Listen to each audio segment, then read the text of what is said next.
Hi friends, இன்றைக்கி நம்ம சேனலில் சிக்கன் பீட்ஸா எப்படி செய்கிறதுன்னு பார்க்கலாம். வாங்க வீடியோக்குள்ளே போகலாம். ரொம்ப சிம்பிளான ரெசிபி, ஈஸியாக செஞ்சிடலாம்.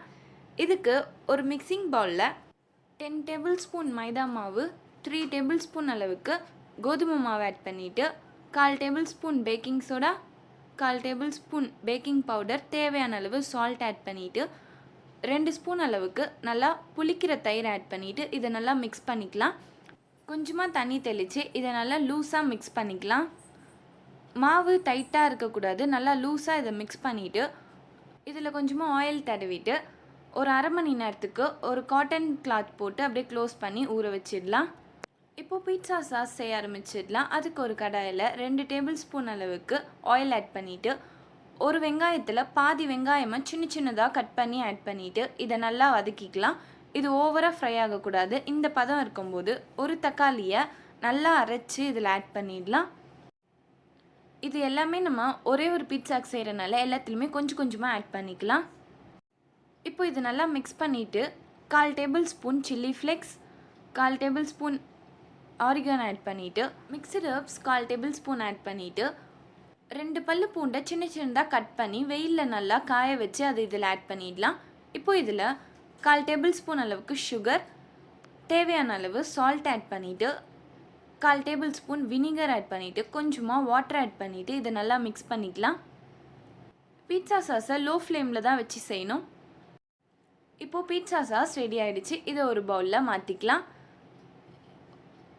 இந்த அளவு எல்லாமே ஒரே ஒரு பீட்சாக்கு தான், ஸோ எல்லாத்துலேயுமே கொஞ்சம் கொஞ்சமாக ஆட் பண்ணிக்கலாம். இப்போ பீட்சா சாஸ் ரெடி ஆகிடுச்சு.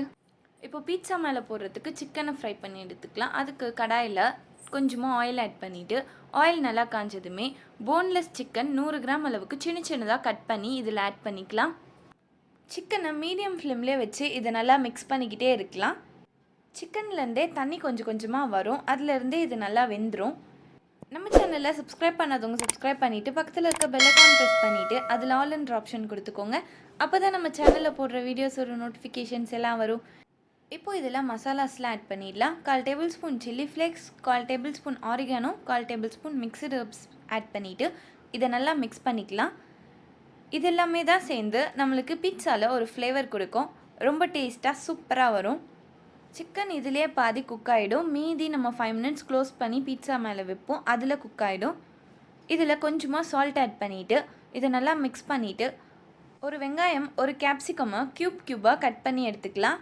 பீட்சாவில் மேலே பச்சையாகவே ஆனியன் கேப்சிகம்லாம் போட்டு ஓவனில் வச்சு தந்துடுவாங்க. அதுலேயே இது நல்லா குக் ஆகிடும். நம்ம தவாவில் செய்கிறனால சிக்கன் கூடயே இதை ஆட் பண்ணிவிட்டு இதை ஆஃப் குக் பண்ணி எடுத்துக்கலாம். இப்போது இது ரெடி ஆகிடுச்சு. பிளேட்டில் மாற்றிடலாம். இது ஒரு 6 மினிட்ஸில் ரெடி ஆகிடும். இப்போ நம்ம ஊற வச்சுருக்க மாவை எடுத்துக்கலாம். நல்லா ஊறி சாஃப்டாக இருக்குது. இந்த மாவை திரட்டாமல் கையிலேயே இந்த மாதிரி ஸ்ப்ரெட் பண்ணிக்கலாம். இது நல்லா சாஃப்டாக இருக்கனால நல்லா ஈஸியாக இது நல்லா ஸ்ப்ரெட் ஆகும். இந்த மாதிரி கையிலே இதை பண்ணி ஷேப் பண்ணிக்கலாம். இது எட்ஜஸில் மட்டும் கொஞ்சம் தடியாக பண்ணிக்கலாம், அப்போ தான் சீஸ்லாம் வெளியே போகாது. நம்ம எந்த சைடு சீஸ் போட போகிறோமோ அந்த சைடு எடுத்து ஃபஸ்ட்டு தவாவில் போட்டுக்கலாம். லோ ஃப்ளேமில் வச்சுட்டு இந்த மாவை ஆட் பண்ணிக்கலாம். ஃபோக்கில் இந்த மாதிரி சின்ன சின்னதாக ஹோல்ஸ் போட்டுக்கலாம். அப்போ தான் நம்ம இது மேலே போடுற பீட்சா சாஸ்லாம் இதுக்குள்ளே போயிட்டு நல்லா டேஸ்ட் கொடுக்கும். 1 மினிட் கழித்து இதை திருப்பி போட்டுட்டு ஸ்டவ் ஆஃப் பண்ணிடலாம். இதுக்கு மேலே பீட்சா சாஸ் இந்த மாதிரி ஃபுல்லாக ஸ்ப்ரெட் பண்ணிக்கலாம். பீட்சா சாஸில் நம்ம இது மேலே அப்ளை பண்ணும்போது ஸ்டவ் ஆனில் இருக்கக்கூடாது. இப்போ நம்ம செஞ்ச பீட்சா சாஸ் ஸ்ப்ரெட் பண்ணியாச்சு. இதுக்கு மேலே மொசரல்லா சீஸை துருவி விட்டுக்கலாம். நம்மளுக்கு எவ்வளோ சீஸ் வேணுமோ அவ்வளோ சீஸ் இதுக்கு மேலே போட்டுக்கலாம். இப்போ இதுக்கு மேலே நம்ம செஞ்சு வச்சுருக்க அந்த சிக்கன் ஸ்டஃப்பை எடுத்து ஆட் பண்ணிக்கலாம். இந்த பீட்சா ஃபுல்லாக ஸ்ப்ரெட் ஆகிற மாதிரி இது எல்லாத்தையும் எடுத்து போட்டுக்கலாம். இதுக்கு மேலே மொசரல்லா சீஸை துருவி விட்டுக்கலாம். இப்போ இது மேலே சீஸ் எல்லாத்தையும் ஆட் பண்ணிடலாம்.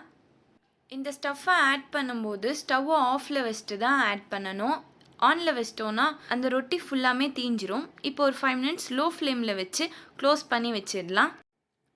இப்போ 5 மினிட்ஸ் ஆகிடுச்சு. பீட்சாவும் ரெடி ஆகிடுச்சு. இது 5 to 6 மினிட்ஸ்லேயே குக் ஆகி ரெடி ஆகிடும்.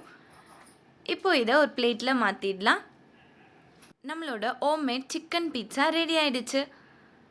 இப்போ இதை கட் பண்ணி சர்வ் பண்ணிடலாம். ரொம்ப டேஸ்ட்டாக சாஃப்டாக சூப்பராக இருக்கும் பீட்சா. கண்டிப்பாக இந்த மாதிரி ட்ரை பண்ணி பார்த்துட்டு எப்படி இருக்குன்றத கமெண்ட் பாக்ஸில் ஷேர் பண்ணுங்கள். சீஸ் எல்லாம் நல்லா உருகி டேஸ்ட்டாக ரெடி ஆகிடுச்சு. இதுக்கு மேலே ஆரிகனோ, சில்லி ஃப்ளேக்ஸ் அதெல்லாம் வேணும்னா கூட இது மேலே ஆட் பண்ணி சாப்பிடலாம். இதுவே கரெக்டாக இருக்கும். சிக்கன் பீட்சாவை கடையிலலாம் வாங்கினோன்னா ரொம்ப கம்மியான குவான்டிட்டி தான் சிக்கன் போட்டு தருவாங்க. இதே நம்ம வீட்டில் செய்கிறனால நிறைய போட்டு நல்லா டேஸ்ட்டாக சூப்பராக சாப்பிடலாம். இந்த வீடியோ பிடிச்சிருந்தால் லைக் பண்ணுங்கள், ஷேர் பண்ணுங்கள். நம்ம சேனலில் சப்ஸ்கிரைப் பண்ணாதவங்க சப்ஸ்கிரைப் பண்ணிக்கோங்க.